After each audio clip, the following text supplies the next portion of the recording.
ভোরের আলো ফুটতেই প্ল্যাটফর্মে দাঁড়িয়ে থাকা ট্রেনকে দেখলে মনে হয় সে যেন অনেক দূরের স্বপ্ন নিয়ে অপেক্ষা করছে।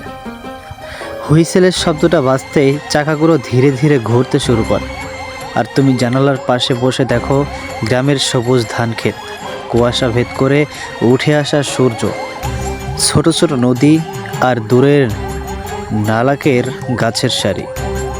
একবার ঢাকা থেকে সিলেট যাওয়ার পথে এমন একটা অভিজ্ঞতা হয়েছিল। সকালে ট্রেন জানালা দিয়ে হাওয়া এসে চুল উড়িয়ে দিচ্ছিল।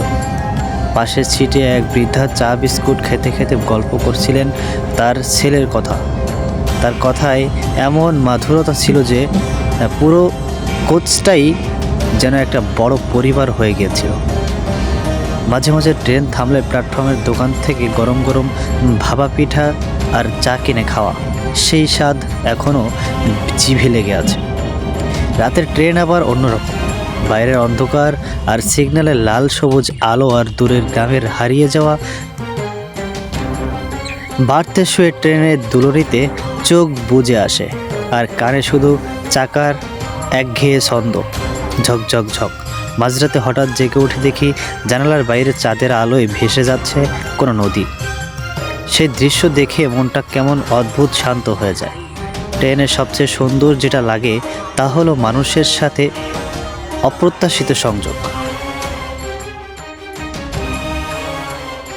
কেউ হয়তো তার গ্রামের সৌন্দর্যের কথা বলবে, কেউ গান গাইবে, কেউ শুধু চুপচাপ জানালার বাইরে তাকিয়ে থাকবে। সবাই একসাথে যাচ্ছে, কিন্তু প্রত্যেকের গন্তব্য আলাদা। এই অদ্ভুত মিলন আর বিচ্ছেদের অনুভূতিটাই ট্রেন ভ্রমণকে এক মায়াবী করে তোলে।